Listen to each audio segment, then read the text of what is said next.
Eric. Bonsoir, bonsoir Dorian et bonsoir à tous. Il y a également Michel Ramillon qui est organisateur de. On lui souhaite le bonsoir à Michel. Bonsoir à tous. Stéphane Duplessis qui est également présent ce soir avec nous, le président du comité du Gard. Bonsoir Stéphane. Bonsoir à tous et à toutes.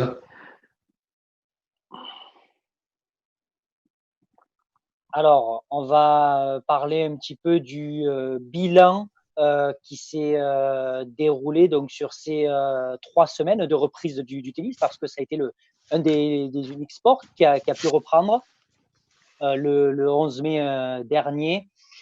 J'aimerais avoir un petit peu le retour d'expérience de ces 3 semaines à commencer par vous, Stéphane, en tant que président, les remontées notamment des clubs qui ont pu réouvrir, qui ont eu parce qu'il y a les courses sont parfois soumises.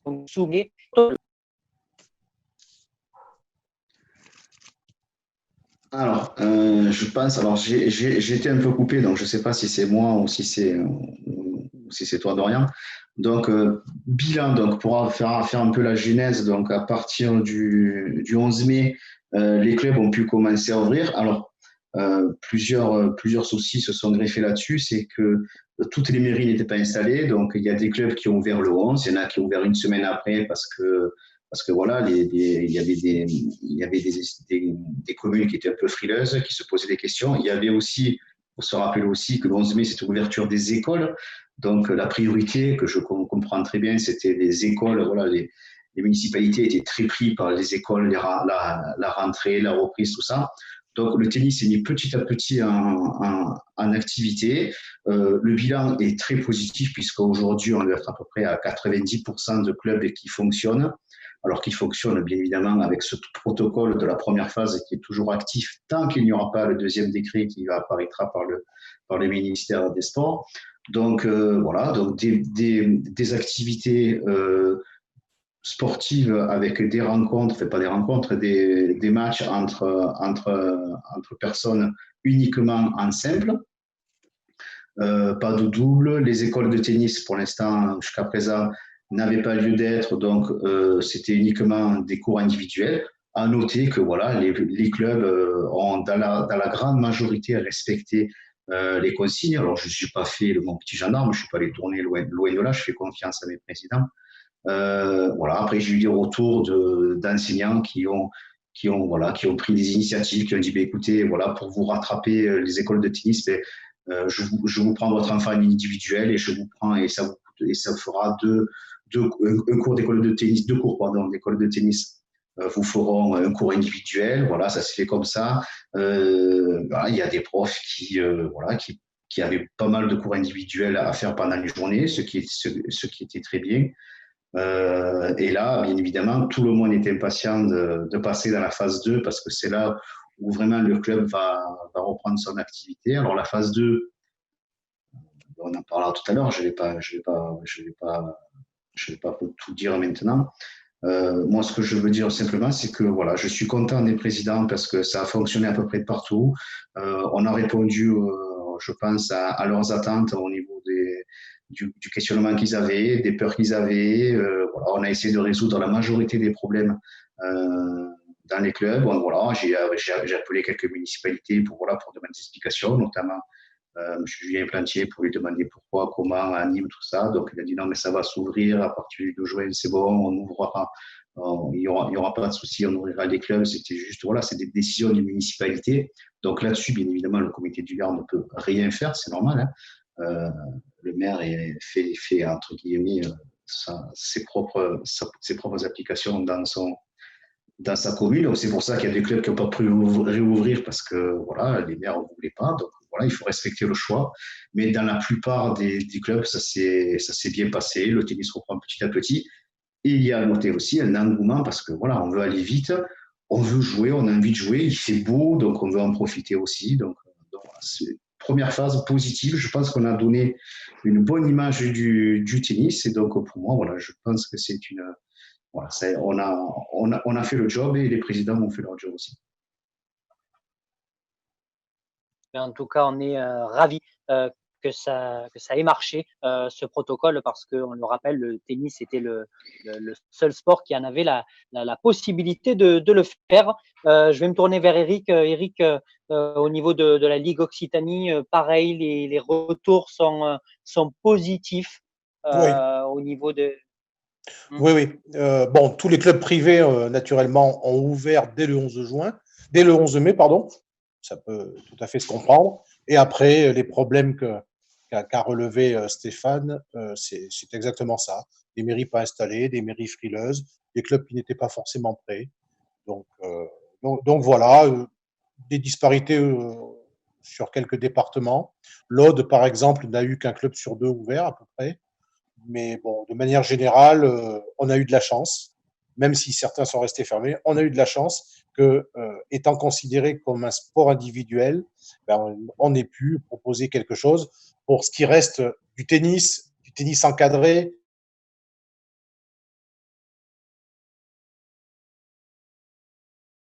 Merci, merci Eric pour les remontées au niveau de la région, effectivement, hein, pas que forcément du Gard. Voilà.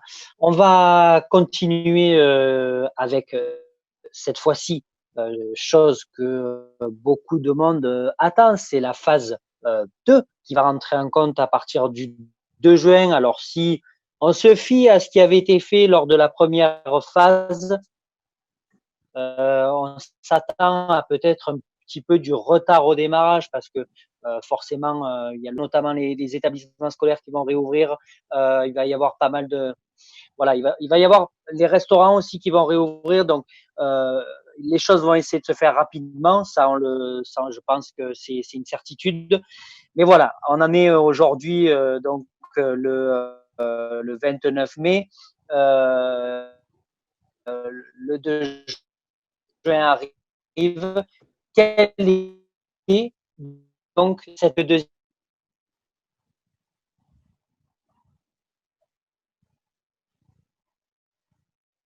La question, c'était qu'est-ce qui se passe le 2 juin, c'est ça? Ouais, je pense, parce que Dorian, je ne sais pas où Ah, il habite, mais il a pas.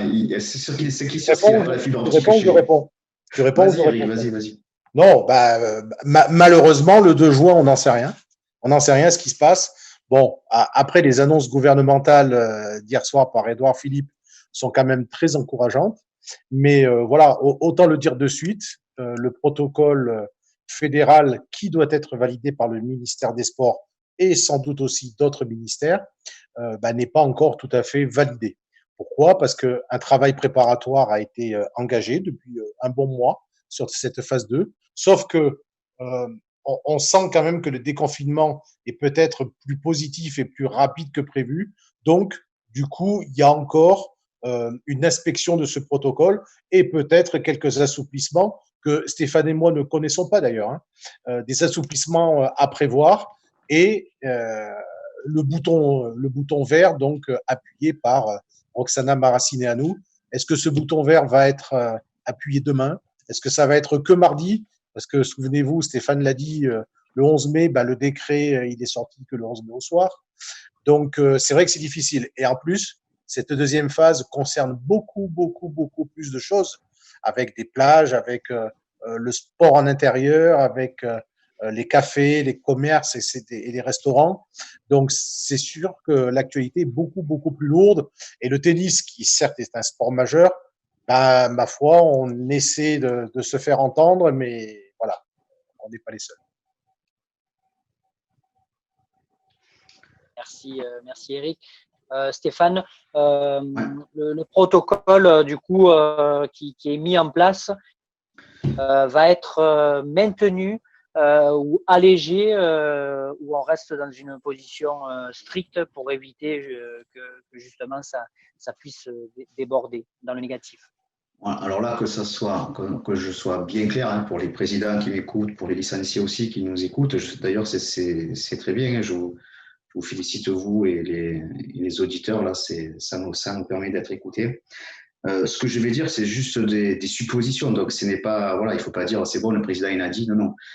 Je rappelle que dans la phase 2 était prévu de mémoire uniquement l'école de tennis A4.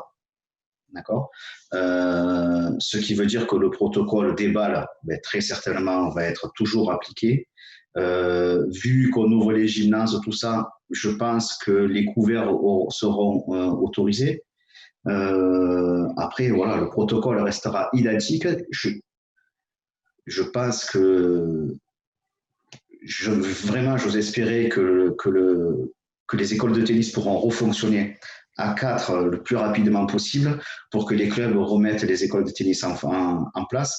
Et je pense aussi au paddle, parce que le paddle est un peu l'oublié de la fédération ce mois d'avril et ce mois de mai. J'espère que le paddle pourra fonctionner normalement. Il n'y a pas de raison, puisque l'international, la Fédération internationale de paddle a déjà un protocole qui est tout prêt, tout validé. J'ose espérer que la Fédération française a inclus le paddle dans cette phase 2, ce qui n'était pas prévu et ce qui n'était pas de mémoire dans la phase 2. On ne parlait pas de paddle du tout. Voilà, donc j'espère que cette fois-ci, ça y sera. J'espère aussi, puisqu'on parle de phase 2, allez, on va plus loin, on va directement à la phase 3. Donc, pour ceux qui ont écouté le Premier ministre hier, il parlait bien de phase 2 et de phase 3, puisque ce matin, Nancy Bettendiaï sur BFM TV a aussi parlé de phase 3. Donc, ce qui ne sera pas fait en phase 2, si tout va bien, devra être fait en phase 3. Donc, peut-être que voilà, en phase 3, ben, ça sera peut-être encore un peu plus allégé. On aura peut-être les compétitions, j'espère, les tournois amateurs, je ne parle pas de Roland Garros, tout ça, mais voilà, peut-être que tout ça va se remettre en fonctionnant petit à petit. Mais pour l'instant, voilà, on ne sait pas. Eric l'a très bien dit tout à l'heure, la fédération avait un protocole tout prêt, avait une phase 2 toute prête, mais avec ce qui a été annoncé hier, hop, peut-être que le protocole a changé, ou peut-être que la fédération va faire peut-être plus de propositions et qu'on aura plus de, voilà, qu'on aura plus d'avantages à jouer au tennis. Peut-être que les écoles de tennis vont s'ouvrir entièrement. Je ne le sais pas, mais voilà, on est dans l'attente. Voilà, beaucoup il faut être patient. Je sais très bien que voilà, je comprends les DE qui sont voilà, qui ont envie de fonctionner, qui ont envie de refaire les cours, qui ont envie de rattraper parce que voilà, ils ont des cours à rattraper pour finir l'année. Je comprends très bien, mais voilà, faut attendre. De toute façon, on ne cache pas l'information. Hein. Je veux dire, dès qu'on a l'information, on aurait été très heureux de vous annoncer cette phase 2 aujourd'hui, mais bon, voilà, pour l'instant, on n'a pas plus d'informations. J'espère qu'on ne va pas attendre le 2 pour vous donner tout ça, mais voilà, tout ça, ce sont des suppositions. Ça serait logique, mais bon, après, voilà, vous avez vu que pendant cette période un peu compliquée, il y a eu parfois des décisions peut-être incompréhensibles pour certains. Voilà, donc peut-être qu'il voilà, y aura des choses qu'on ne comprendra pas pourquoi ça fonctionne, pourquoi on n'a pas le droit de jouer en double, peut-être, je ne sais pas. Alors qu'au paddle, peut-être que le paddle va être ouvert à 4 et que le tennis n'aura pas le droit de jouer en double. Je ne sais pas.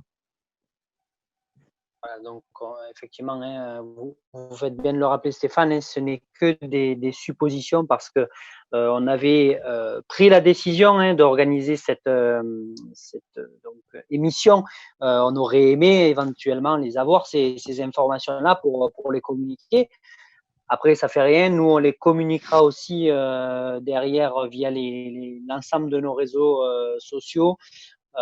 Mais en tout cas, on est quand même ravis de faire cette émission avec vous parce que voilà, s'il y a des questions, s'il y a des choses à relever, il ne faut pas hésiter à les poser. Et d'ailleurs, je vais me tourner vers Michel qui a tout un tas de questions. Compléter oui, juste avant Michel, oui, il n'y a pas de si je peux compléter. Voilà. Donc, voilà, 100% avec les propos de Stéphane.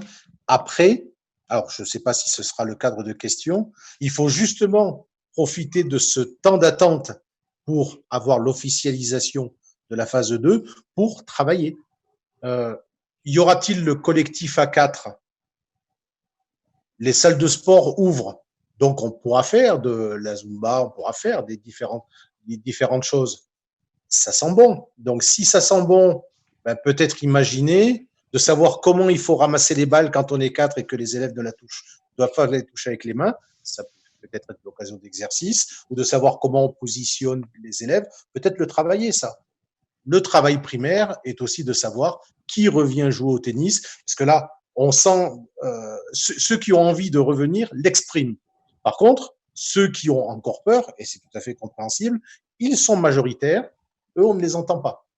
Donc, peut-être dans trois groupes de 4 d'une école de tennis traditionnelle, sur les 12, il y en a combien qui reviennent?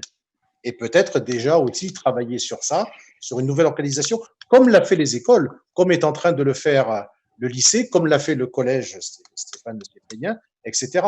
Après, jouer sous couvert, ben, Stéphane, il a la lecture de ce qui a été dit hier. Les gymnases peuvent ouvrir. Ben, les cours couverts, c'est pas mal. Voilà. Le padel, il y a plusieurs choses qui rentrent en ligne de compte. À un moment, dans un échange, on peut être relativement près de son partenaire, mais si on parle de loisir padel, on va pas non plus plonger à gauche et à droite, aller partout. Donc voilà, tranquillement. Et là où je le rejoins, c'est que accepter le padel, ça veut dire aussi accepter le double au tennis. Et il y a certaines générations de nos licenciés qui ont envie, qui ne pratiquent qu'en double et qui ont envie aussi de jouer. Voilà. L'élément également très très positif, c'est la communication de cette date du 22 juin, qui est quand même relativement précoce. Hein. Nous, on avait dit la compète août-septembre. Là, la compète, elle ne reprendra pas forcément le 22 juin, mais le 22 juin, il y aura une évolution. Et ceux qui organisent, suivez mon regard, les tournois au mois de juillet, au mois d'août, ben, moi, je ne sais pas si les tournois auront lieu. Stéphane ne le sait pas non plus, mais personne ne le sait. C'est l'éventuelle reprise d'épidémie ou alors l'extinction temporaire ou définitive, j'espère, de cette épidémie qui va faire oui, c'est bon, on reprend. Donc, c'est vrai que les gens aimeraient savoir programmer des choses, réserver des centres de vacances, entre parenthèses, sont ouverts, pour pouvoir faire des déplacements et faire des tournées. Oui, oui, mais qu'est-ce qu'on peut leur dire? Ben, qu'on n'annule pas notre tournoi et on attend les prochaines directives. Voilà, désolé d'avoir été un petit peu long, mais je pense que tout ça, il faut que chacun l'imprègne, puisse y réfléchir. On va vers des jours meilleurs, prudence encore, et attendons les officialisations. Voilà. Et je pense qu'avec Stéphane, on est prêt à répondre aux questions. Justement, ça tombe bien que j'allais interroger Michel parce qu'il est organisateur du Nîmes Tennis Tour, organisateur de tournois. Michel, tout d'abord, je pense que vous devez avoir des questions aussi à poser par rapport au tournoi que vous organisez, mais aussi à d'autres questions qui ont été soulevées. Ouais, donc juste un petit mot, je reviens sur la phase 1. Je voulais juste souligner les efforts importants qu'ont menés les clubs. Donc moi j'ai eu connaissance donc des efforts fournis par ces clubs et je voulais souligner donc en fait tout ce qui avait été fait par la mise en place du protocole. Et je trouve que ça a été vraiment bien fait dans une grande partie des clubs, ce qui a permis à un grand nombre de joueurs de pouvoir accéder au terrain et de pratiquer notre sport favori. Donc ça, c'était la première chose. Ensuite, je voulais un petit peu rebondir sur l'aspect padel, bien sûr, bon, puisque je suis directement aussi concerné en tant que joueur. Et puis après, je parlerai peut-être un petit peu, je dirais 2-3 mots sur les compétitions et en particulier sur le Nîmes Tennis Tour. Donc pour le padel, donc visiblement, bon, enfin c'est plus que visiblement, mais effectivement, la Fédération internationale de padel a accepté, enfin en tout cas a mis en place un protocole pour que les différentes nations puissent rejouer, hein, permettre en tout cas de rejouer aux pratiquants de padel. Et d'autres pays européens donc ont repris ou vont reprendre en 2 contre 2. Hein. Ouais. Voilà, comme l'Espagne, je crois, l'Italie, par exemple. Donc après, là, je pense que soit Stéphane ou soit Eric pourront peut-être répondre à cette question-là par rapport au padel. Si toutefois, donc, on reprend le padel, quel serait le protocole qu'il faudrait suivre et quel est en fait un peu connaître un petit peu le contenu du protocole de la Fédération internationale. En tout cas, ce qui diffère par rapport au tennis. Ça, donc, ça sera peut-être la question à laquelle vous pourrez répondre et puis qui a été posée par. C'est vrai que j'ai été assez sollicité par les joueurs de paddle sur cette question-là. Et pour conclure mon propos du moment, donc concernant le NTT, ouais, effectivement, là, je me suis entretenu avec mon associé Sébastien aujourd'hui. C'est vrai qu'on en a parlé. Au vu des informations qui nous sont parvenues hier, on annule pour l'instant pas le Nîmes Tennis Tour. On se donne encore du temps pour réfléchir. On se prépare. On se prépare. On se met dans la position. En tout cas, on essaie de rester positif et on se prépare comme si le Nîmes Tennis Tour pouvait se tenir au mois de juillet. Donc, et on est, bien sûr, on attend avec impatience peut-être les décisions de la phase 3, donc le 22 juin. Donc, mais pour l'instant, on maintient. Voilà, ça c'est le mot d'ordre et on verra le 22 juin. Donc, mais c'est vrai qu'on n'en sait pas beaucoup plus. On peut pas s'avancer, on n'est pas ferme sur cette décision, mais on peut pas non plus à l'inverse dire on annule alors que peut-être qu'on pourrait tout de même maintenir cet événement. Voilà, concernant le Nîmes Tennis Tour, donc du 6 au 24 juillet. Ouais. Du 6 au 20, alors si c'est possible, du 6 au 24 juillet, on n'est pas non plus. Il est possible aussi qu'on fasse une édition peut-être plus limitée, plus restreinte, peut-être moins de jours. Ça dépendra en fait de ce qui nous attend le 22 juin, mais on s'interdit rien. On peut être amené peut-être à faire une version cette année un peu plus light. Ça, c'est pas impossible. C'est pas impossible. Alors, voilà en ce qui concerne le NTT. Voilà. Pardon. Certains clubs ont déjà annulé leur tournoi pour deux raisons. Tout d'abord, les clubs voient la reprise autrement. Et aussi, certains clubs n'ont plus les sponsors qu'ils avaient pour justement pouvoir financer leur édition de l'été 2020. Voilà. Mais pour le reste, effectivement, je te suis, Michel, si vous avez les reins solides, ben, il faut encore attendre parce que la porte n'est pas fermée. La porte n'est pas fermée. Voilà. Protocole Padel.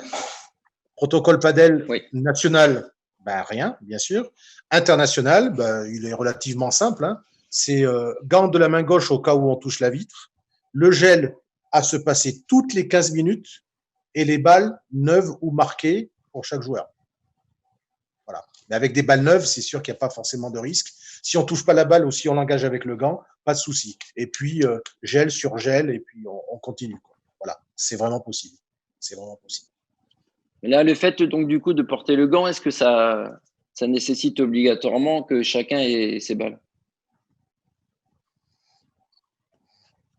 Non, effectivement, mais bon, un accident, tu peux la recevoir sur l'autre main, tu peux voilà, l'avoir sur les vêtements, avec ta main porteuse, tu touches le vêtement derrière. Voilà, le protocole international parle de balles neuves ou marquées. Voilà. Et le gant pour la main non directrice. Bon. Effectivement, ta question est bonne. Mais bon, de toute façon, de manière générale, et c'est valable aussi pour le tennis, le protocole, il est très bien fait. Il est fait avec des médecins. Il est validé par des gens voilà, qui sont au fait des choses. Après, nous, avec Stéphane, on ne va pas vérifier dans le club si la personne a touché par inadvertance la balle de l'adversaire, si le gel hydroalcoolique a été volé et donc il n'y en a plus, si le désinfectant n'est pas passé. Alors, il faut faire tout ça, mais ce n'est pas nous qui allons mettre des amendes de 135 € pour dire, voilà, le plus important, c'est le civisme des gens. Voilà, il faut que les gens soient civiques. Sur ce que je vois à la télé, ce n'est pas toujours le cas. Et naturellement, ceux qui sont dehors, c'est ceux qui le sont moins. Mais voilà, si chacun est responsable et a un comportement civique, voilà, ça va marcher. Ça va marcher. De toute façon, voilà, c'est ce qui marche depuis le début. Hein. Voilà, de toute façon, ce que je disais, c'est que ça marche depuis le début. Donc, le civisme, c'est, on va le rappeler, hein, c'est tout à chacun de respecter tout ce qui est mis en place et tout ce qui sera mis en place aussi dans cette phase 2 du déconfinement du sport et notamment celui du tennis. Même si des gens font le mur pour aller pratiquer le tennis alors que le club est fermé, même si en ramassant une balle, ah zut, c'est pas la tienne, c'est la mienne, bon ben ça fait rien, hop, on va prendre le gel et puis on se nettoie. Voilà, on sent bien que le virus est derrière, mais il n'est pas parti. Et si un club de tennis ou un club de padel prend un cluster, comme il n'y en a pas beaucoup, et tant mieux, mais on en parle tout le temps. Au début du 11 mai, c'était une église avec un enterrement, c'était des abattoirs, c'était des choses. Si un jour, il y a une actualité qui nous dit 10 personnes du club de tennis Intel sont malades et sont atteintes du Covid, catastrophique. Catastrophique. Voilà, il faut éviter ça. Il faut éviter ça.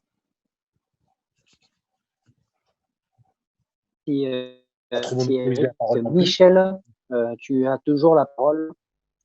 Non, mais je voulais peut-être, je sais pas si c'est pour conclure sur le padel, et je sais pas si on parlera du padel, mais en tout cas, comme je te le disais tout à l'heure, j'ai été très sollicité, donc je pense que j'invite à tous les pratiquants de padel qui m'ont déjà contacté et qui veulent déjà jouer mardi de préparer leurs affaires et puis d'attendre le feu vert et normalement, bon, ça devrait le faire, mais voilà, donc se préparer et attendre le décret. C'est ça. Si Voilà. c'est mercredi ou jeudi, bon, pendant qu'ils n'ont pas joué, les pauvres, vous n'avez pas joué pendant 3 mois. Donc, allez, peut-être 2 jours de plus d'attente. Voilà. Et c'est pas nous qui décidons. C'est pas nous. Merci en tout cas à tous. Est-ce que Michel, il y avait d'autres questions de poser? Alors, il y a d'autres questions sur d'autres thèmes que ceux qui ont on va été évoqués. Dans ces cas-là, on va continuer. Donc, on a parlé un petit peu donc, du bilan de la phase 1. Donc, on invitera les gens à regarder la vidéo s'ils viennent de nous rejoindre, ainsi que de la compétition qui, pour le moment, donc, est en suspens, mais une voie s'ouvre au 22 juin. Donc, ça sera en attente, bien sûr, des instances au niveau national de l'État. Moi, je voudrais parler aussi par rapport aux enseignants, chose qu'on avait aussi parlé. Il y a aussi donc des aides qui vont être déployées par la Fédération française de tennis. On en parlait dans la première émission, c'est-à-dire que chaque club, chaque comité reversait de l'argent à la fédération et derrière le redistribuer. Aujourd'hui, je vais m'adresser donc à Stéphane. Où est-ce qu'on en est de cette situation-là? Est-ce que vous avez des chiffres à nous donner? Alors, oui, aujourd'hui, on a des chiffres à vous donner. Donc, déjà, pour continuer l'historique, donc la Fédé avait abondé d'une aide de 35 millions qui était pas uniquement pour les clubs. Il y avait les officiels, il y avait les DE. Donc, là, ce qui va se passer, c'est que mardi, j'ai une visioconférence avec la Fédé où justement, on va nous présenter le protocole pour ces aides. Alors, déjà, nous, avec la Ligue et avec Eric, on avait, alors ce sont des chiffres qui sont officiels, le GAR avait, donc en fait, alors quand tout à l'heure, Dorian, tu as dit les clubs, ils n'ont rien donné. C'est la fédération, en fait, a annoncé 35 millions, mais dans ces 35 millions, il y avait les comités qui venaient abonder et les ligues aussi. La Ligue Occitanie avait les clubs, donc je parle tout réunis. Alors, si je ne me trompe pas, Eric, tu me reprends, hein, on dit, nous, on va donner 375 000 euros. De ces 375 000 euros, la fédération nous retourne 2 millions d'euros. Eric? Oui, les 375 compris. 2 millions 56 000, je crois. Voilà. Donc, maintenant, il va falloir que la Ligue voit comment on partage donc, ces subventions. Donc là, pour l'instant, ça, c'est pas encore fait. Et on attend surtout aussi le protocole de la fédération parce que moi, je vais valider les dossiers de clubs, mais la Ligue aussi, et ça va repartir à la fédération. Donc ça, on le saura mardi. Et à partir de mercredi, je pourrais dire aux clubs qui sont dans un premier temps, alors là, c'est ceux qui sont en difficulté, comment ils vont pouvoir recevoir donc ces aides. Et ensuite, on aura aussi, je l'espère, comment ça s'appelle, le protocole, le process pour la relance des clubs. Donc ça, c'est un peu plus tard. C'est pour septembre, octobre, novembre. Donc là, voilà. Donc nous, on est en train de, avec mon CED, Jean-François Larnac, on est en train de monter. Voilà, on a plein d'idées, On a des idées, on essaie de les mettre en place. On essaie de voir ce qui est bien, ce qui est pas bien, les conséquences aussi, parce que parfois ça peut avoir des conséquences. Donc on essaie un peu de voir ce qu'on peut faire. Il faut que je vois aussi avec la ligue ce qui est faisable, pas faisable, comment se fait le partage. Est-ce qu'on aura la main libre dessus, voilà. Donc voilà, le Gard, alors je peux le dire, le Gard a dit, le Gard, nous, on a décidé en comité directeur de donner 30 000 euros pour les clubs. Donc c'est-à-dire, c'est exactement la somme que je donne par an. En gros, j'aide le comité, enfin, quand je dis j'aide, c'est le comité aide à hauteur de 30 000 euros. Donc cette année, en fait, on a doublé l'aide, c'est-à-dire que de 30 000, j'ai rajouté 30 000. Donc nous, cette année, on va abonder pour l'année prochaine. Ça aura fait un total de 60 000 euros. Et après, bon, quid de savoir comment on va se partager, on va avoir des projets qui vont arriver. Voilà, donc pour l'instant, ça va se mettre en place. On en sera plus mardi. Et après, on verra comment ça peut s'orienter. Si les clubs veulent faire leur propre projet, voilà, nous, on validera ces projets. Nous, on va faire des propositions pour les DE, pour les licences, pour les écoles de tennis. Voilà, on va peut-être aussi s'orienter vers voilà, c'était aussi quelque chose qui me paraissait un peu logique aussi, c'était de voir avec les collèges, les écoles pour les installations. Voilà, à Nîmes, il y a des gros clubs qui peuvent accueillir des écoles. Donc, pourquoi pas proposer aux municipalités d'accueillir ces enfants-là, parce qu'on ne sait jamais si ça redémarre ou si on referme les gymnases à un moment donné. Il y a peut-être des écoles qui seront pénalisées. Donc, si nous, les clubs, activités extérieures, sécurisées, puisque j'ai eu quand même, alors je fais une petite parenthèse, j'ai eu ce matin un retour d'un club nîmois qui me dit, moi, j'ai fait de la licence parce que les gens viennent jouer au tennis parce que c'est sécurisé. Donc, j'ai des clubs qui commencent à faire des licences maintenant parce que voilà, les gens viennent jouer au tennis parce qu'on peut jouer au tennis, il fait beau, c'est sécurisé, ça a l'air, voilà, il y a le protocole, ça a l'air assez carré, donc voilà, c'est un peu la récompense. Et donc je me dis, voilà, on pense aussi à faire venir. Donc le projet, c'est pas uniquement de donner de l'argent, c'est un projet dans lequel on va essayer d'amener de la fidélisation dans les clubs. Voilà, donc nous, on est dans cet esprit-là. Après, bon, je ne sais pas comment ça va se passer au niveau fédéral. Peut-être qu'on ne pourra pas tout faire, peut-être qu'on n'aura pas la main dessus. Pour l'instant, il n'y a rien de fait. Stéphane, Eric, je vous laisse compléter. D'accord, donc pour dire de la région. Stéphane ne le dira pas, mais que l'enveloppe globale des départements de l'Occitanie, c'est 175 000 euros. Et donc, avec 30 000 euros, sachez, chers amis gardois, que le comité est un très généreux donateur.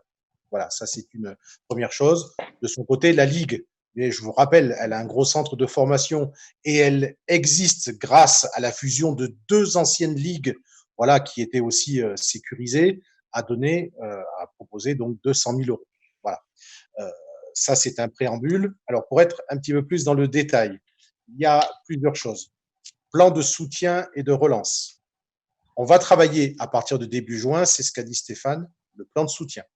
Donc, le plan de soutien, Stéphane vous donnera au club gardois et nous, on fera le reste sur l'Occitanie. Voilà, il faut s'inscrire sur une plateforme, à répondre à diverses questions. Est-ce que le club a touché des indemnités sur le chômage partiel? Est-ce qu'il y a des indépendants?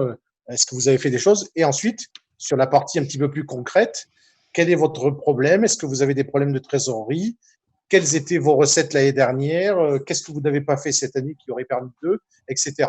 Et ensuite, le plus important, bien sûr, ce sera de fournir toutes les justifications, c'est-à-dire les plans comptables, les éventuelles factures, les relevés de compte qui prouveront aux décideurs, le comité dans un premier temps, de dire « Ah ben oui, effectivement, là, il y a un manque à gagner, donc on va proposer pour soutenir telle somme. » Voilà. Le plan de relance, je ne vais pas le détailler parce que Stéphane l'a très bien fait. Chaque département aura sa politique. Dans le calendrier, ça vient un petit peu plus tard parce que c'est pour relancer la saison 2021 et les divers projets de relance pourront être faits tout au long de la saison 2021. Je ne sais pas si c'était une autre partie de l'émission, mais je le dis maintenant aussi, pour les profs indépendants. Pour les profs indépendants, il y a également une aide qui est prévue. C'est une aide qui va compléter le fonds social qui existe actuellement et pour lesquels pas mal d'entre eux ont déjà fait un dossier et ont déjà touché des sommes pour le mois de mars et pour le mois d'avril. Voilà, la Fédé va compléter ceci. Alors, je pense de mémoire qu'il y aura un maximum de 1 000 euros. C'est-à-dire que celui qui a eu 1 500, il risque d'avoir entre 500 et 1 000. Et puis, voilà, c'est proratisé. Ça, par contre, c'est directement fédéral, puisque tous les DE seront traités de la même manière en France. Et donc, il y a une centralisation de cette aide avec une aide demande directe à Paris. Voilà ce que je peux ajouter. Merci, merci Eric. Merci Eric et Stéphane donc, pour nous avoir éclairé sur cette partie, les aides fournies au club et aussi aux professeurs. J'ai une question sur les réseaux sociaux, c'est concernant l'aide moniteur. Aujourd'hui, depuis la phase 1 du 11 mai, il n'y avait pas d'aide moniteur sur donc, les terrains. Et la question, c'est est-ce que, du coup, ils vont pouvoir intervenir à partir donc, du 2 juin ou 2 ou 3 juin? Je ne sais pas. Qui veut répondre à la question? Peut-être Eric au niveau de la Ligue, s'il a des remontées par rapport à ça, ou Stéphane? Dorian, désolé, je voudrais d'abord comprendre la question. Je vois pas trop. Je vais la compléter si tu veux, Eric. Ouais. Je crois savoir. En fait, jusqu'à maintenant, comme les enseignants ne pouvaient dispenser des cours qu'en cours individuel, donc ce n'était que des diplômés d'État qui pouvaient intervenir dans les clubs et non pas les AMT ou les éducateurs. Donc la question est, est-ce qu'à partir de mardi, par exemple, si on revient sur des cours plus ou moins collectifs, est-ce que les AMT pourront intervenir? Oui, enfin, Stéphane peut répondre également. Bon, d'abord, voir le choix du club, s'il a envie de reprendre l'école de tennis et de quelle manière. Ce sont des gens qui sont forcément salariés, les AMT. Donc, dans l'absolu, le club faut aussi faire le choix de continuer le chômage partiel, ce que je ne conseille pas. Mais naturellement, s'il y a ouverture officielle de l'enseignement de 4 élèves par cours, bah, les AMT et les DE vont pouvoir travailler et reprendre leur travail. Je dis ça, mais en fait, je ne suis pas sûr du tout. Non, je dis ça, mais je ne suis pas sûr du tout. C'est le DE de toute façon qui est responsable. Et là, l'avantage, c'est que voilà, l'AMT peut être sur le cours d'à côté avec 4 élèves aussi. Le DE est sur ce cours-là, il donne les directives générales. Par contre, un AMT travailler seul sans DE, non. Je réserve ma réponse, oui. Je pense que c'est beaucoup plus difficile. Non. Parce que là, on est en responsabilité Covid quand même, donc ouais, Stéphane, tu as raison. Non, je pense que voilà, si les écoles de tennis devraient reprendre à 4, l'AMT pourrait éventuellement intervenir, mais pas sur le même terrain. Il pourrait prendre, voilà, est-ce qu'on peut imaginer des cours où il y avait un cours d'1h30 où il y avait 7 enfants? Est-ce qu'un AMT ne peut pas prendre trois petits de côté, le prof 4, il donne les directives? On ne se mélange pas, on ne revient pas ensemble, on donne les directives chacun de son côté, tout est sous la responsabilité du DE. Ça, je pense que c'est jouable. Je pense que c'est largement jouable. Je ne vois pas actuellement, vu l'ouverture, on est restaurant, on est en zone verte, machin, tout ça, je ne vois pas ce qui viendrait bloquer ça. Tout à fait. Je pense que ce qu'il faut avoir en tête, c'est que à la phase 2, ce qu'il faut éviter de voir, c'est un DE avec 8 gamins sur le cours ou 7 gamins. Voilà, ça sera pas possible. Voilà. Mais le DE peut dire, voilà, de 16 à 17, le mercredi, j'avais 7 gamins, tu prends tes gamins. Alors, si tu peux pas et que tu n'as pas d'MT, ben, tu trouves un autre créneau pour les autres, ou alors tu fais des cours de 45 minutes. Enfin, voilà, je vais pas, voilà, j'ai pas la science infuse. Il y a des DE qui sont pleins d'idées, qui, voilà, comme j'ai dit tout à l'heure, il y en a qui ont dit, ben, je vais vous prendre le cours que je faisais collectif, je vous en prends 2, je vous en récupère 2, et je vous fais lundi, comment ça le gamin, au lieu de taper 50 balles, il va en taper 100 balles pendant 1 heure, puis voilà, ça sera puis peut-être que ça va donner aussi envie à certains parents de donner des indices parce qu'ils trouvent que c'est peut-être que l'enfant progresse plus. Donc voilà, ce qu'il faut se garder à l'idée, c'est que si dans le protocole c'est 4 enfants, ben voilà, c'est que le 5e c'est le DE et c'est pas un autre. Voilà, c'est 4 enfants plus les DE, point. Après, que ce soit 3, 4 enfants avec un MT à côté, je pense que là-dessus, je pense que le protocole sera OK pour qu'on puisse fonctionner comme ça. Est-ce qu'on est d'accord sur le rassemblement de 10 personnes? Est-ce que ça restera, ça, vous pensez, à partir de mardi? Alors, parce que s'il y a plus de monde sur les terrains, et s'il y a des jeunes, bon, il risque d'y avoir plus déjà, il n'y était pas. aussi. Déjà, il n'y était pas pour le tennis. C'est-à-dire qu'un club qui a 6 cours, si les cours sont pleins, ça fait 12 personnes, ça ne posait pas de problème. Voilà. C'est-à-dire que c'est plutôt aux alentours des terrains. L'obligation de jouer en simple passait par-dessus le rassemblement de 6. Parce que les terrains sont quand même très, très grands. Donc, on n'est pas dans une phase de rassemblement. Le coup d'avoir 10 personnes, ça marchera si le protocole, qui n'est pas officiel et que nous ne connaissons pas, dit quelque chose sur les clubhouses. Voilà. Merci. Et sur le terrain, s'il y a 4 cours avec 4 enfants et 4 profs, voilà, ça fait en tout 20 personnes. 5 x 4, 20, ça fait 20 personnes. Non. Ils ne sont pas ensemble, ils ne sont pas rassemblés.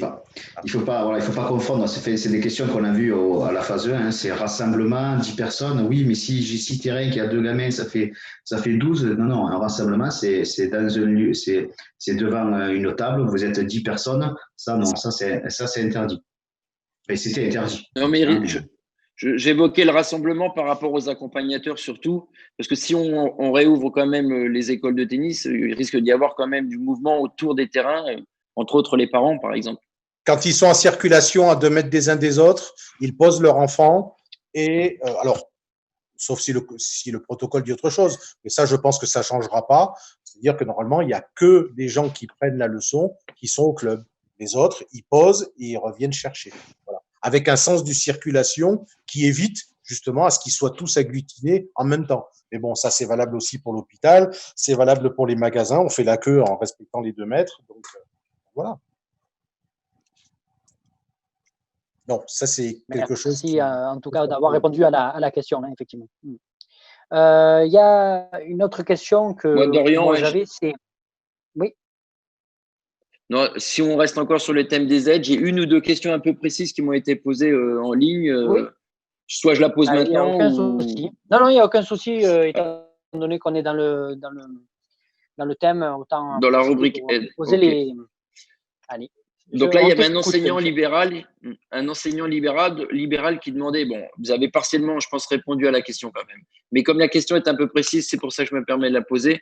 Bon, est-ce qu'il y aura une aide concernant les moniteurs en libéral exerçant dans un club avec la carte professionnelle? Ça, c'est la question précise qu'on m'a donnée. Mais alors là, c'est-à-dire qu'un libéral qui n'a pas de carte professionnelle n'a rien à faire déjà dans un club qui est affilié à la fédération, premièrement. Donc lui, déjà, c'est sûr, mais c'est sûr et c'est fait. Je veux dire, dans le Gard, il n'y a aucun club qui est affilié, qui ne fonctionne avec un DE qui n'a pas de carte professionnelle. C'est interdit. Donc déjà… c'est la base. Je veux dire, voilà, Et si ça venait à être fait, je serais dans l'obligation, moi, président de comité, de dénoncer ça. Alors, je dis bien dénoncer ça à la direction de la jeunesse, de la cohésion sociale à Nîmes. C'est une obligation. C'est-à-dire que mes clubs sont affiliés, on doit avoir des DE qui soient à jour de la carte professionnelle. D'ailleurs, Eric est là aussi pour en témoigner. La Ligue, en ce moment, en a profité pendant ce temps de confinement pour demander et avoir des retours de carte professionnelle et de demander aux DE qui mettent à jour leur carte professionnelle et je rappelle que c'est une obligation qui doit être faite à afficher dans les clubs. Donc là, la question du DE qui pose, moi j'ai une carte professionnelle, est-ce que je serai aidé? Tout à l'heure, Eric a répondu à la question, oui, tu seras aidé si tu as fait déjà une demande de comment ça s'appelle? J'ai perdu le nom, tu vas m'aider, Eric? Le fonds social, le fonds social. Impôt.gouv, tout à fait. Voilà. Si la demande a été faite pour le fonds social, là, il pourra demander aussi cette aide supplémentaire à la fédération. Bon, parce je pense que la fédération considère que si vous avez fait déjà une demande du fonds social, ça veut dire que vous êtes vraiment en difficulté. Donc, du coup, la Fédé va abonder encore plus. Voilà, Voilà. ce qu'ils n'ont pas fait, c'est que la Fédé considère que bon, ben voilà, les DE n'étaient pas en difficulté. Donc, Voilà. Bon, ce qui peut se passer, c'est que cette aide du Fonds social, elle résulte d'une comparaison entre les recettes de, on va dire, avril 2020 par rapport à avril 2019, où c'est une histoire de trimestre ou de mois. Non, c'est une histoire de mois. Si en 2019, le prof, bah, on va dire les choses, s'il travaille au black et qu'il ne déclare rien, en 2020, il ne pourra pas avoir une aide puisqu'il a déclaré zéro en 2019. Voilà. Donc, c'est pour ça que la Fédé aussi prend ses garanties. Si le dossier a été fait en bonne et due forme, c'est qu'il y a bien une perte de recettes et la Fédé sera là pour compléter. Ok, Merci, deuxième et Eric. dernière Michel? question concernant les aides. Il y a des clubs qui demandent des précisions sur les aides qui seront apportées pour les tournois annulés et les démarches précises et quelle forme d'aide, quelles sont un peu les modalités. ben, Ouais. c'est exactement ce qu'a dit Eric, hein, c'est-à-dire que ce qu'on va faire ce que les deux vont devoir prouver, ben, les clubs vont devoir prouver la même chose. Donc ça, c'est les premières aides qui vont venir, c'est-à-dire c'est le plan de soutien et de relance. Donc le soutien, ça va être immédiat, c'est en gros les 2 millions d'euros que la Fédé va mettre de suite sur la table. Donc là, les dossiers, je vais les avoir mardi. Et là, ça va être pareil, c'est-à-dire qu'il va falloir que le club prouve. Alors, je pense à Émargues, je pense à Bagnols-sur-Cèze, qui, eux, carrément, ont arrêté en plein début de tournoi, ont arrêté leur tournoi. Ben, ces clubs-là, ben, il va falloir que dans le dossier, ben, ils mettent, voilà, nous, l'année dernière, dans notre bilan comptable, voilà, on avait tant de bénéfices sur le tournoi. Donc, voilà, il va falloir apporter des justificatifs. Et sur justificatifs, voilà, la Fédé aidera. Oui, c'est ça. Alors, pour être, on va dire, un petit peu plus méchant, voilà, sur certains tournois, la recette du bar, ben, on ne déclare pas tout dans les comptes, on garde un petit peu d'argent liquide, ça peut servir à justifier ou à compléter, on va dire, certaines choses, je ne dirais pas plus loin. Donc, dans une déclaration pour avoir une aide, ces choses-là, elles n'apparaîtront pas, et c'est normal. Voilà. Donc, Stéphane a raison, les choses seront bien étudiées pour voir quel est le réel déclaré qui a été effectivement perdu par le club. Alors là, on parle des tournois, naturellement, mais bon, il y a aussi pas mal de plusieurs clubs privés qui visent des recettes de location. Vous serez très attentif, hein, justement. Voilà, il y a des recettes que les clubs privés n'ont pas pu avoir aussi. Là également, il y aura un examen de la situation. Ça sera donc identifié en fait au cas par cas, si on comprend bien. Hein. Dossier par dossier, comme l'a dit Stéphane. Oui, oui. Avec les justificatifs qui seront donnés. Donc voilà, je serai pas, voilà, moi je suis pas là pour, moi je le rappelle tout le temps lors des AG, j'en ai fait de comités, je suis là pour aider les clubs, je suis pas là pour leur taper dessus. Donc moi, si le club demande une aide, que voilà, si je vais lui demander tous les justificatifs, du moment où il y a tous les justificatifs, voilà, que c'est cohérent, que il n'y a pas de souci, j'envoie le dossier partir à la Fédé, il y a pas de problème là-dessus. Je serai clair, je serai cohérent. Voilà, si le club me dit ouais, moi je veux de l'aide, mais bon, il ne me donne pas son bilan financier, je ne peux pas envoyer le dossier à la fédération. Voilà.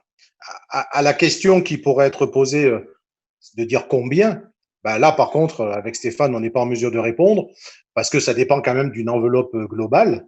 D'accord. Et ça dépend également du nombre de demandes et de dossiers qui vont être déposés. Voilà.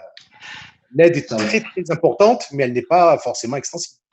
À savoir aussi que peut-être que c'est comme ça a été dit lors de la réunion qu'on a fait ensemble, Eric, avec le président Bernard Gouditili, c'est-à-dire que c'est 2 millions, mais ça peut être 3 aussi. Sauf que si on prend 3 immédiatement, ça veut dire que l'aide, les 21 millions d'euros qui se partagent les clubs, bien évidemment, si on prend 3, ben, ça sera que 20 de l'autre côté. Donc voilà, c'est parce que voilà, il y a quand même une certaine inconnue par rapport au soutien direct qu'on doit apporter au club. Merci Stéphane. J'ai une question sur la page de la radio RG 30. C'est si on a un contrat mixte et une petite libérale, est-il possible de bénéficier d'une fête été? Répondre à la question. Je ne vois, du moment où il y a une partie individuelle, du moment où il y a une partie en contrat à durée indéterminée, oui. Et une partie libérale, oui, il pourra bénéficier de l'aide. Si toutefois cette personne a, comme tout à l'heure, a fait déjà la demande pour le fonds social. Ce n'est pas parce qu'il est moitié-moitié, 60-40, peu importe, il suffit que sa déclaration de l'année dernière soit faite. Ils se baseront là-dessus, même s'il est qu'à 50-50 entre son CDI et son indépendant, il n'y aura pas de souci. Non, non, il n'y a pas, c'est pas parce que vous êtes c'est pas parce que vous avez un contrat à côté que, non, il n'y aura pas de souci. Merci Stéphane d'avoir Il y avait répondu une question à la aussi, question. Dis-moi. j'ai une question Oui, qui Michel. tombe aussi là sur les réseaux, toujours concernant les aides. Dans ces aides, les juges arbitres sont-ils inclus? Non. Arbitre, je vais aussi rajouter arbitre. Non, alors quand on parle du arbitre, il faut être précis. Il y a les officiels, mais alors quand on parle d'officiels, c'est les officiels qui font de l'arbitrage dans des tournois internationaux. Eux, oui, c'est prévu. Je crois que l'enveloppe est de 4 ou 5 millions d'euros de mémoire. Mais pour les JAT qui entre guillemets vivent, alors c'est pas vivre, hein, c'est pas le vrai mot parce qu'on ne vit pas d'être juge arbitre au tournoi pour ceux qui ne connaissent pas. Quand le club fait un tournoi, on est obligé d'avoir un juge arbitre au tournoi qui fait les tableaux, qui parfois fait les convocations, etc. Donc, ils sont rémunérés pour ça. Pour ces gens-là, non, il n'y a pas d'aide qui est prévue. Oui.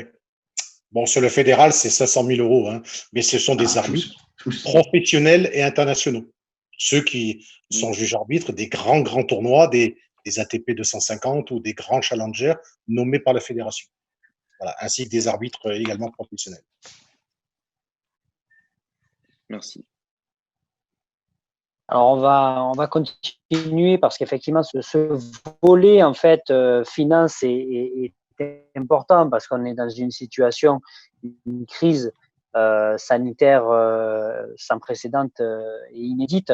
On le rappelle que l'état d'urgence c'est jusqu'à fin juillet, hein, donc il ne faut pas relâcher, hein, comme on le disait tout à l'heure, hein, il ne faut pas se relâcher et il faut continuer à respecter l'ensemble des protocoles et l'ensemble des protocoles qui arriveront pour les autres disciplines. Et justement, j'allais vous poser une question, c'est surtout bon, à Stéphane, mais aussi Eric peut aussi en débattre, hein, c'est est-ce que on est dans une situation inédite. Aujourd'hui, le tennis a été le seul sport à réouvrir au 11 mai donc de 2020. Est-ce que si les gymnases venaient à ouvrir, mais à refermer leurs portes, mais que le tennis puisse continuer, est-ce que vous seriez en capacité de pouvoir accueillir les autres sports? Je pense notamment aux arts martiaux aussi qui sont impactés et qui ne pourront pas forcément encore retourner sur les tatamis. Est-ce qu'il y a une possibilité d'association avec d'autres sports pour justement faire profiter des installations de tennis. Stéphane, je la pose notamment à vous parce que vous parliez de développement et de projets pour le tennis et de l'avenir du coup. Donc, je vous laisse y répondre à cette question. Alors, s'associer avec d'autres sports, je ne sais pas. Là, pour l'instant, là, tu me prends un peu de cours. Par contre, ce qui est sûr, c'est que… S'associer, c'est peut-être pas forcément la bonne utilisation, mais d'accorder à d'autres sports de venir oui. pas faire Par du exemple, tennis, mais de s'entraîner. Ouais, je comprends. Par exemple, Oui. le foot est pour l'instant interdit. Est-ce qu'on est prêt, les clubs de tennis, à permettre à ce que, à 2 contre 2, si le 2 contre 2 est accepté, on fasse du tennis ballon? Bon, là, je réponds, c'est niet. Voilà, il y a des annonces gouvernementales qui autorisent certains sports et qui en interdisent d'autres. Et vous comprenez bien que les installations vont avec. Est-ce que C'est l'esprit de la question. Oui, oui, tout à fait. Hein, c'était ça la question. Hein, c'était de savoir si aujourd'hui le tennis était en capacité de pouvoir accueillir en fait d'autres sports sur les terrains, mais pas que forcément du. Ouais, la problématique des autres sports, c'est de savoir d'abord s'ils peuvent pratiquer. Là, on a dit aux handballeurs, aux footballeurs, aux rugbyman, on leur a dit non. Au judo, on leur a dit non. Voilà, donc ils n'ont pas un problème de structure, ils ont un problème d'autorisation. Voilà. Eux, ce qu'ils attendent le 22 juin, c'est que le Premier ministre dise oui, on reprend les sports collectifs, on peut reprendre les sports de contact. Vous en faites pas que les installations, ils auront pour pratiquer comme ils ont toujours eu, et tant mieux. Voilà, moi, parce que si je peux rajouter quelque chose, nous, ce qu'on a un peu, alors c'est peut-être un peu, je sais pas, j'ai là pour l'instant, là tu me parles un peu profession, c'est peut-être par contre ce que j'ai pas laissé, c'est que effectivement, comme Dorian le disait, si à la rentrée on ne sait pas ce qui peut se passer, l'épidémie pour redémarrer, etc. Si on referme les gymnases, donc tout ça, j'y ai déjà pensé et je me suis et voilà, et j'ai déjà avancé sur un dossier, notamment tout à l'heure on parlait du paddle. J'ai déjà proposé alors je vais le dire, hein, au lycée Albert Camus à Nîmes. Je leur ai dit, dans mon esprit, c'était comme ça. Je me suis dit, si d'un coup on commence à fermer les gymnases, il va y avoir une pression sur les installations sportives. Alors, je prends l'exemple de Nîmes. Hein. Il risque d'avoir une pression sur les installations sportives nîmoises. C'est-à-dire que si on doit jouer que sur l'extérieur, il reste quoi? Il reste la Bastille, il reste Rouvière, il reste le stade Kaufmann, où je sais qu'il y a des collèges qui vont faire un peu de rugby. Mais après, bon, avec tous les lycées, les collèges et les écoles primaires, comment ils peuvent se partager ces installations sportives municipales?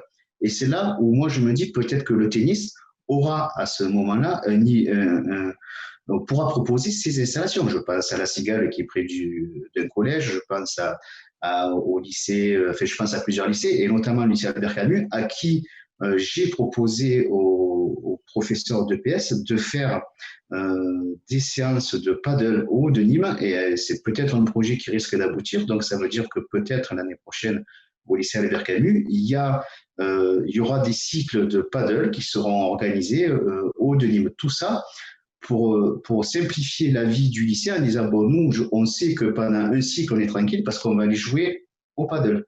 Voilà. Et si, je ne sais pas, la Cigale prend quelque chose, si le TC Nîmes aussi, si le Baronne aussi peuvent faire ça, peuvent désengorger un peu, on ne sait jamais. Là, je suis toujours dans l'expectative, mais c'est possible parce que déjà, à Nîmes, pour être dans l'enseignement, il y a déjà une pression avec le STAPS qui vient d'arriver à la fax. Il y a déjà une pression sur les installations sportives. Si nous, avec nos installations qui souvent, qui parfois même, le plus souvent, ont des conventions municipales, si les clubs peuvent s'organiser pour recevoir ça en journée, donc c'est pas là forcément, il y a beaucoup de monde, peut-être que les clubs vont accueillir ces personnes-là. Nous, le comité, on a déjà réfléchi comment on peut aider ces clubs à recevoir ces personnes, à recevoir tous ces élèves.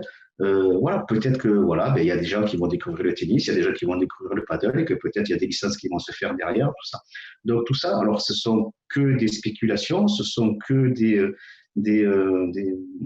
on s'imagine, mais moi je me dis, je suis président, faut que je prépare à tout. Voilà. Et préparer à tout, c'est peut-être prévoir ça. Donc, je sais qu'on a déjà prévu ça. On s'est dit, oui, mais si d'un coup, il y a ça, peut-être qu'on va avoir besoin de… Voilà, si on fait des cours à 4 et que c'est la généralité pour 2021, on se dit, mais on va manquer de DE parce qu'au bout d'un moment, le prof qui avait 15 heures va se retrouver avec 20 et quelques heures. Peut-être qu'on va manquer de DE l'année prochaine ou d'AMT. Donc, on réfléchit un peu à tout ça. Et voilà, donc ça, c'est pour Albert Camus, c'est un projet qui peut-être va se mettre en place. Voilà, on a déjà un peu contacté la chef d'établissement qui est un peu pour OK. Donc là, l'équipe pédagogique, il faut qu'ils se rencontrent. Mais bon, voilà, c'est quelque chose c'est des idées qui peuvent émerger puisque nous, nos installations, sauf si on est complètement confiné, nos installations pourront fonctionner. Voilà, notamment au tennis, le paddle peut-être pas, mais au tennis, peut-être qu'on pourra fonctionner, qu'on pourra être avec le golf et l'équitation, mais bon, c'est plus compliqué de faire de l'équitation avec des personnes de 35. C'est peut-être, il y avait nos idées partent aussi là-dessus au comité du Nord.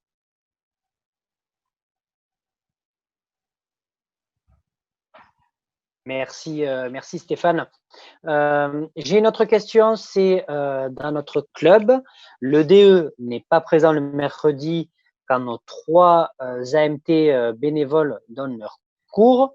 Si je comprends bien, nous ne pourrons reprendre notre enseignement à partir du 2 juin?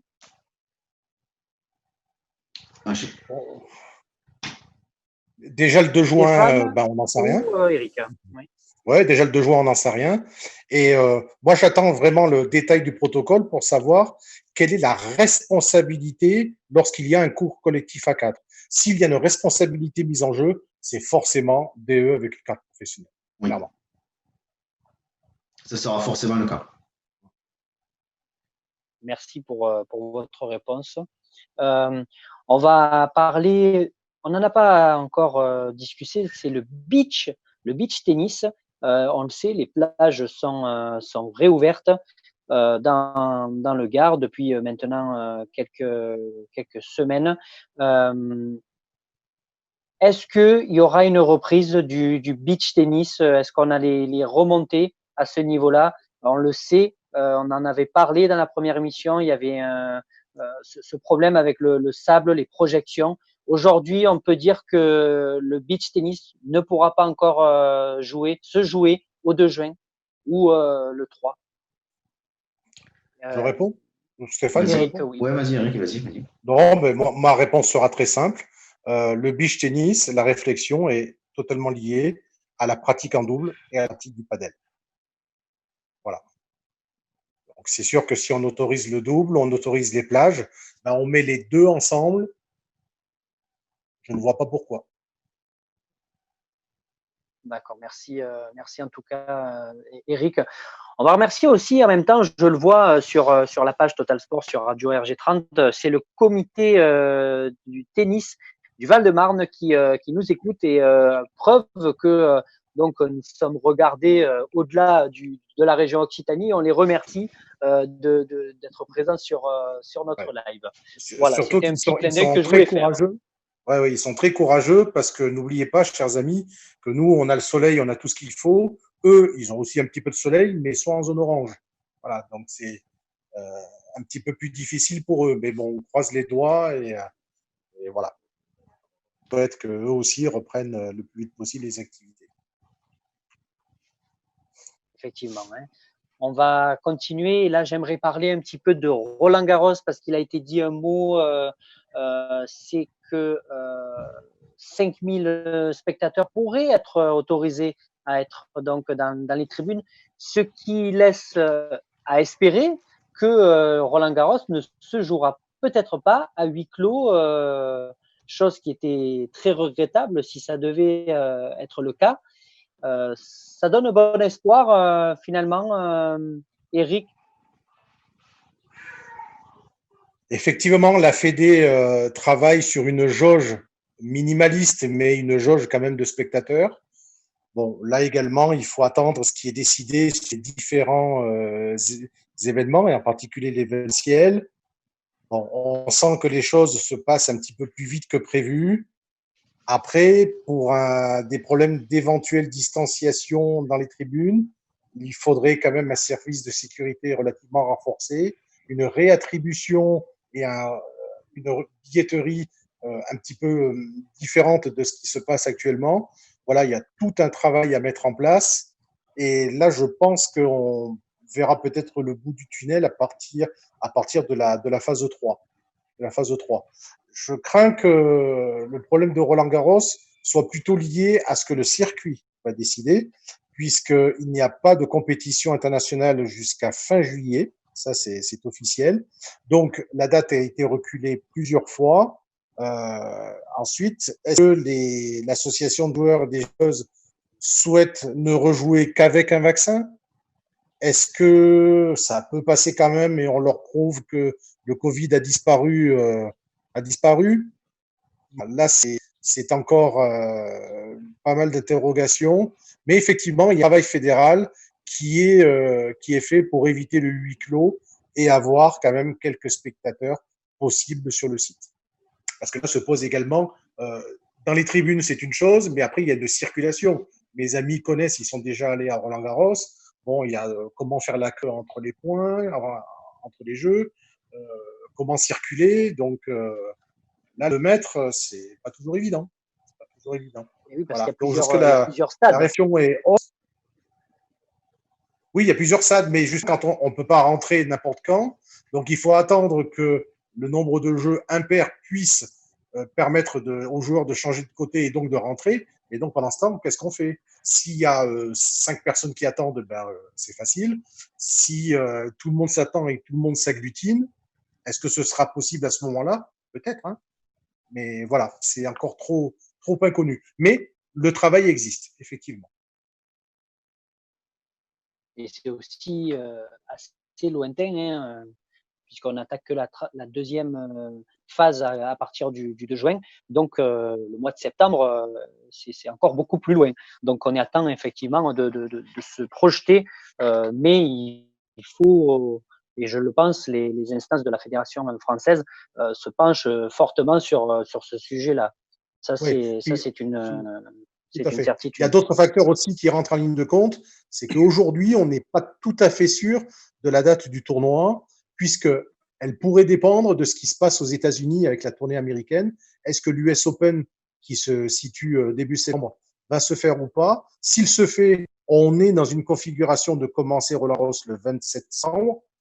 S'il ne se fait pas, du coup, les tournois de battus prévus peuvent aussi avancer, Roland-Garros avec. Voilà, donc beaucoup d'inconnus. Beaucoup d'inconnus. Mais voilà, les gens sont prêts pour attendre les diverses décisions officielles pour pouvoir dire, voilà, banco, on fait comme ça. Merci, merci Eric. Écoutez, s'il y a des questions diverses, je ne sais pas, Michel, est-ce qu'il y en a encore? J'ai une Parce qu'on question. va toucher à sa fin de l'émission. Donc, s'il y a encore des questions, n'hésitez On va pas. parler de tournoi, mais pas Roland-Garros, là, mais on va redescendre au niveau local. On nous demande s'il est possible d'organiser un tournoi interne non homologué. Non. La réponse est Non. non. La réponse est non. Je sais que ça paraît. Alors, je sais, pour en avoir discuté encore ce matin avec un DE et un président de club, oui, ça paraît logique parce que qu'est-ce que c'est qu'un tournoi pour expliquer aux gens? C'est bon, mais il y a deux personnes qui jouent l'un en face de l'autre, donc ça, c'est même en phase 1, c'était faisable. Ils peuvent donner le score, ils peuvent rentrer, donner le score au juge arbitre et terminer. C'est largement faisable. Il n'y a pas plus de risque que quand si je joue avec un normal à ne pas jouer en compétition, je suis d'accord. Mais pour l'instant, ce n'est pas autorisé, tout simplement. Et je rebondis justement sur les tournois, puisqu'on parlait de compétition et qu'on revenait aux compétitions départementales. Là, ce week-end, les présidents vont recevoir donc la Ligue, je l'avais dit lors de notre première session ensemble. J'avais demandé à la Ligue à ce que les homologations soient ouvertes pour que les clubs commencent à se positionner sur les tournois. Donc, effectivement, c'est ouvert. Je les ai ouverts hier ou avant-hier, mais j'attends. Je vais envoyer un mail à tous les présidents et à tous les correspondants avec un petit cahier des charges, puisqu'on va demander aussi les tournois, on va demander aussi qu'ils se positionnent au plateau Galaxy, puisque le comité du Gard va aider les clubs qui font des plateaux Galaxy. Donc, vous organisez un plateau Galaxy, donc voilà. Alors, qu'est-ce que c'est qu'un plateau Galaxy? Ce sont des plateaux où ce sont des tout petits qui viennent avec les niveaux sont par couleur. Donc jusqu'au niveau orange, donc tous les clubs qui vont faire ces plateaux-là, le comité du Gard va venir subventionner un peu ces plateaux, puisque souvent il y a un DE qui est là pour faire jouer ou pour commencer à faire les confrontations. Donc voilà, le comité va participer là-dessus. La Ligue aussi participe aussi, hein, puisque la Ligue, à partir du 3e, subventionne aussi. Le Gard va subventionner dès le premier. Donc voilà, tout ça va être envoyé. Alors je voulais le faire ce soir, enfin je voulais le faire aujourd'hui, mais beaucoup de choses me sont tombées dessus ces derniers jours. Donc voilà, je vais essayer de le faire très rapidement. Donc les homologations de tournoi, les présidents vont pouvoir les rentrer avec des nouveautés, donc notamment une fiche arbitre, donc avec un engagement du JAT, un engagement du président. Donc tout ça va être envoyé au président très rapidement pour qu'on puisse à partir du 1er août, puisque je limite la date de saisie des tournois au 1er août pour que le comité du Gard puisse, vers le 15, on va dire entre le 15 et le 30 août, puisse déjà positionner tous les tournois, que les DE puissent dire à leurs enfants, ben voilà, il y a les plateaux Galaxy tel jour, voilà, en octobre, novembre, tu pourras jouer là, il y a les tournois jeunes, il y a les tournois, que tout soit calé pour le 15 août. Voilà, c'est le comité souhaite que le 15 août, ben, les clubs redémarrent, un peu comme fait le foot. Je vois que Dorian, il a le t-shirt de la Fédération française de football. Donc, ouais, le foot commence très tôt parce que je sais, pour avoir joué, qu'ils ont la Coupe de France dans les petits clubs qui commencent très tôt, donc ils s'entraînent très tôt. Mais nous aussi, le tennis avait un peu cette habitude-là de commencer le 15 septembre et de finir le 15 juin. Ben voilà, pendant 3 mois, les clubs étaient vides. Donc là, on va essayer de, voilà, à partir du 15 août, de faire revenir un peu les DE, les enfants de plus en plus tôt pour qu'il y ait de moins, pour la période un peu creuse de l'été, soit le plus court possible, surtout cette année, hein, puisque les gens n'ont pas joué, donc il y a va avoir une envie de jouer. Donc là, le comité va être prêt pour la rentrée, pour donner très rapidement tous les tournois. Alors, il y a des clubs qui vont demander, je pense à Calisson, qui m'ont déjà fait la demande de faire 2 tournois dans l'année. Donc, voilà, on va essayer de répondre aux demandes, on va essayer d'harmoniser tout ça. Alors, c'est vrai que cette année, ça ne va pas être les plus simples. Voilà, on va essayer d'abord, en priorité, les tournois adultes, les tournois jeunes, et ensuite, on fera les TMC, parce que les TMC aussi rentrent en compte avec un nouveau règlement et une nouvelle cotisation. Donc, il y aura aussi la cotisation 2021 que je vous enverrai avec. Enfin, voilà, tout ça va être fait rapidement pour que les clubs et les présidents sachent où ils vont et pratiquement toutes les cartes à main pour débuter cette saison 2020-2021 qui sera, j'espère, le moins compliquée possible. Justement, concernant les cotisations, est-ce que du coup, elles vont être augmentées ou elles resteront stables pour la saison prochaine? Alors, je les ai sur l'ordinateur, mais peut-être que Eric les a en tête. Eric, si tu les as en tête, tu peux intervenir. En attendant, si tu veux, je les recherche, mais en général, ça a diminué pour les tout petits, pour les jeunes, les adultes. Pour les jeunes, je crois que de 7 à 18 ans, ça n'a pas augmenté. En dessous de 7 ans, ça va passer à 12 euros. Chez les adultes, ça augmente de 2 euros. Et ensuite, il y a toutes les cotisations fédérales, donc les clubs, les tournois, qui ont aussi augmenté, qui ont pris 1 ou 2 euros de mémoire. Voilà, mais je le mets, c'est un document qu'auront les clubs. Eric, je te laisse compléter si jamais j'ai fait. Grosse augmentation en fait du prix. Hein. Non, pas de grosse augmentation, mais c'est une augmentation qui prend 1 euro, 2 euros. Alors, des fois, pendant une année, ça n'augmente pas, puis au bout de 2 ans, ça prend 2 euros. Donc, voilà, c'est toujours. Voilà, je sais que les clubs râlent toujours parce que voilà, on était à 29, on passe à 30, on passe à 31, on passe à 32. Voilà, ça augmente et voilà. Donc, c'est des décisions qui avaient été prises avant, hein, ça avait été pris en juin, mois de décembre. Donc voilà, c'est des décisions qui avaient été prises au niveau fédéral. Ça a été voté. Voilà, il y a des comités qui ont voté contre, il y en a qui ont voté pour. Voilà, donc c'est malheureusement passé. Donc, voilà, tous les comités n'étaient pas d'accord sur l'augmentation des cotisations parce que voilà, ça représente sur un budget fédéral, ça représente le 3,6%, même pas, je crois, du budget fédéral. Donc voilà, c'était peut-être pas la politique qu'il fallait mener.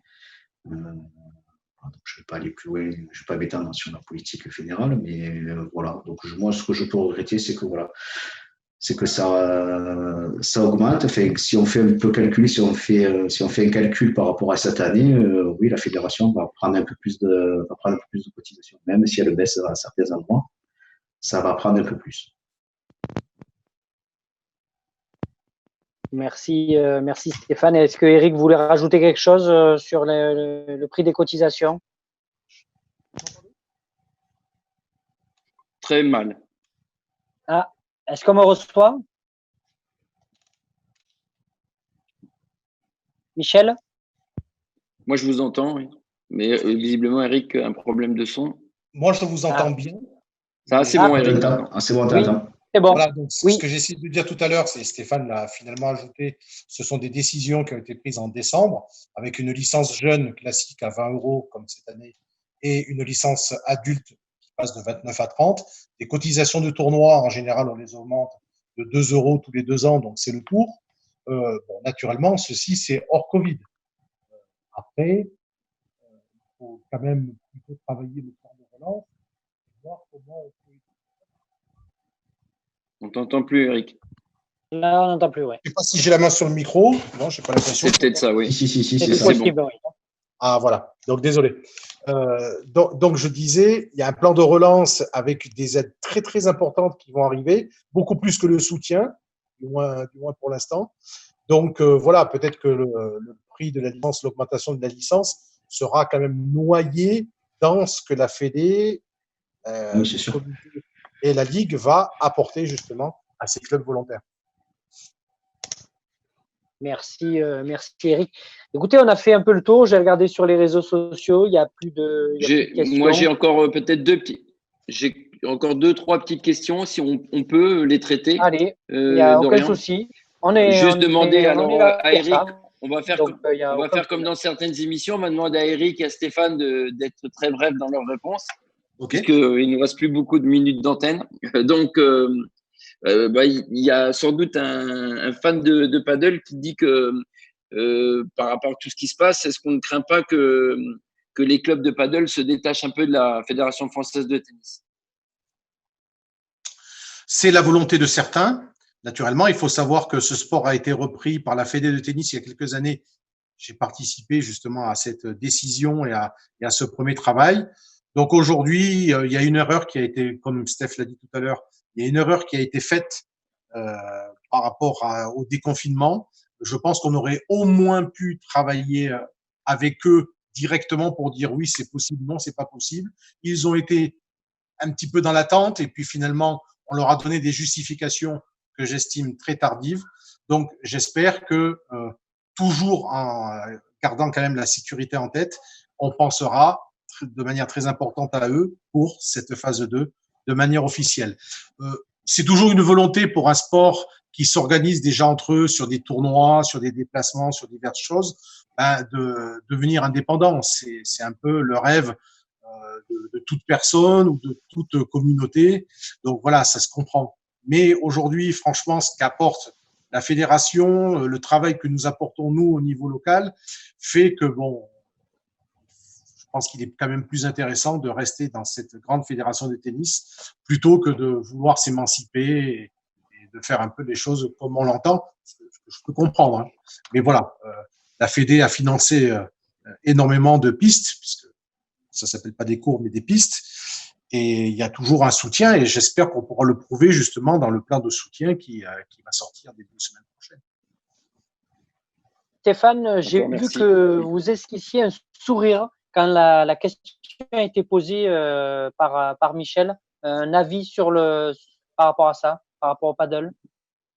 Moi, je pense que le paddle, en France, c'est un sport jeune. Se désolidariser de la Fédération française de football, de tennis. C'est parce que j'ai le t-shirt, c'est pour ça que j'aurais dû le cacher tout au long de. J'ai pas l'habitude de voir FFF. En fait, j'attends qu'on m'offre un t-shirt de la Fédération française de tennis pour le mettre sur les émissions. Tout à l'heure, je vais t'envoyer un t-shirt Téléfibre du comité du Gard, comme ça, la prochaine fois, tu me le mettras. Petit clin d'œil à notre sponsor d'ailleurs, Technifiant.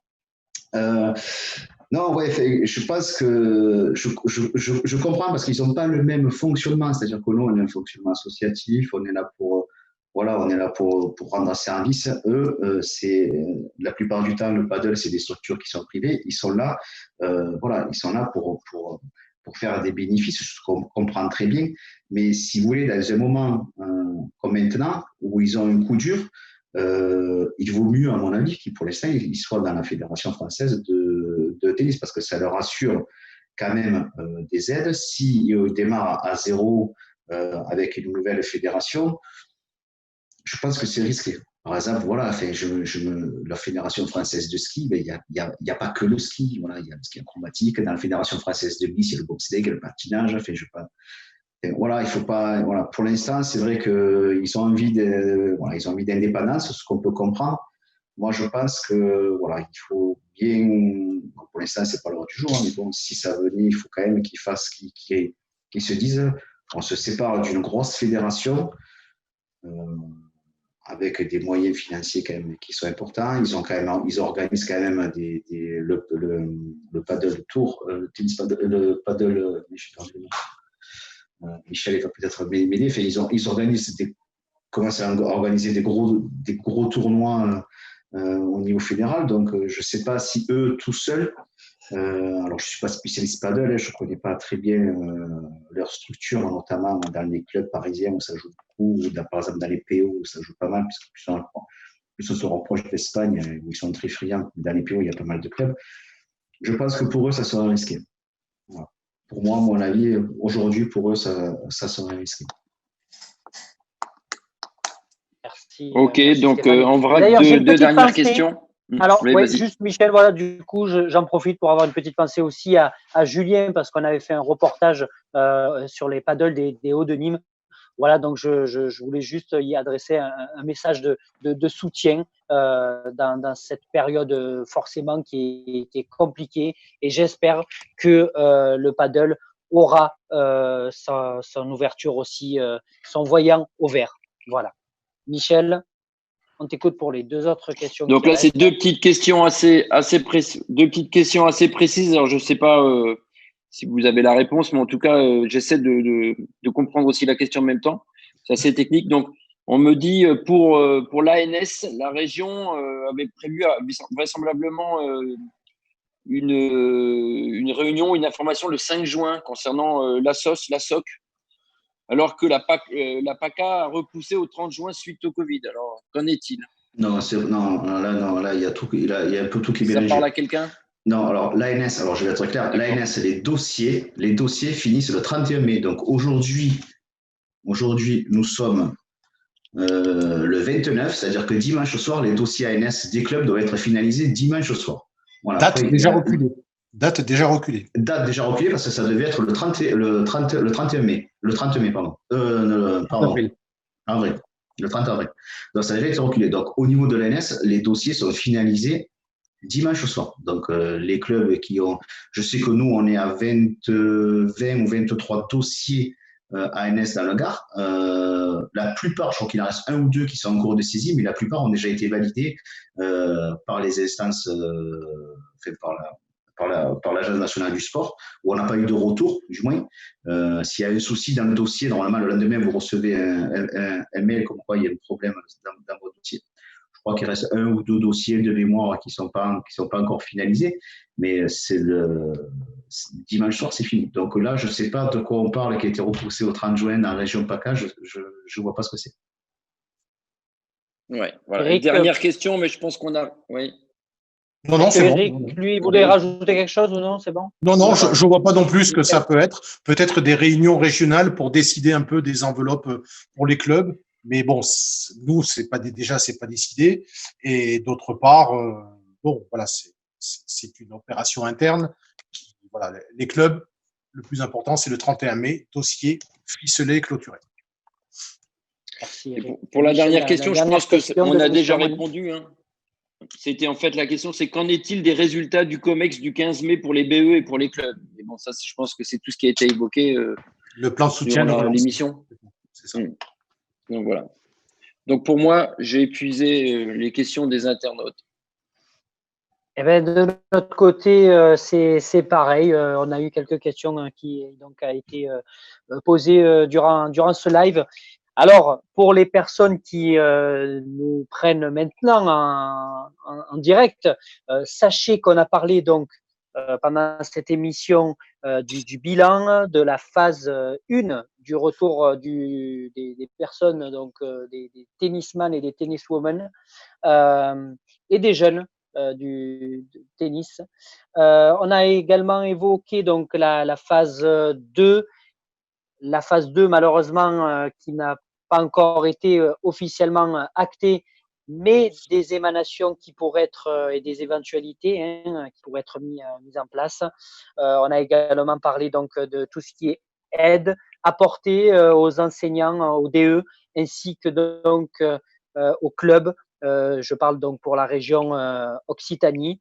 On a également parlé donc du paddle ainsi que du beach qui donc espère revenir très rapidement sur les différents donc pistes ou terrains de sable pour le beach. Écoutez, en tout cas, on vous remercie de nous avoir suivis pour cette émission, cette dernière du coup du tennis. Voilà, on a fait la dernière du handball, on fait la dernière du tennis ce soir, ce vendredi, parce que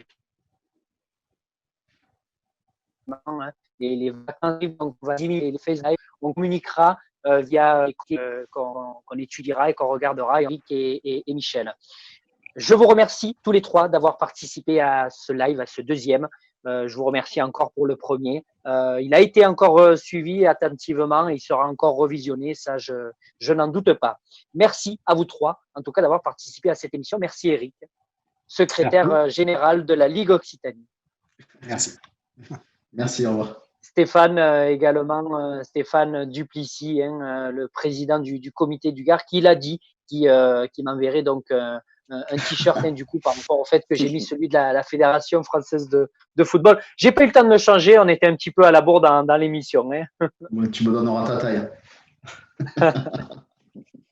Merci à Michel qui organise le Nîmes Tennis Tour, organisateur aussi d'autres tournois, d'avoir été présent. On a été en collaboration permanente pour justement réaliser ces émissions. Merci en tout cas de tout cœur, Michel, pour ton aide. Merci à toi, Dorian. Merci aux invités qui ont bien répondu à nos sollicitations et merci à toute l'équipe. On n'hésitera pas à refaire un Facebook Live au mois d'août quand l'été se finira pour parler de la reprise. Il n'y a pas de problème. Le Total Sport Media est totalement ouvert justement à ça et de toute façon, ça sera une mise en place qui sera faite régulière à la rentrée. Merci en tout cas à Jérôme de Radio RG30 qui nous a fait en sorte d'avoir ce joli petit encadré en bas, les balles de tennis. C'est top. Merci à lui. En tout cas, on se retrouve très vite sur Total Sport Media et on vous souhaite à tous un bon week-end. Faites attention, pensez aux gestes barrières et pensez à vous. Merci et bonsoir. Merci. Merci. Au revoir à tous.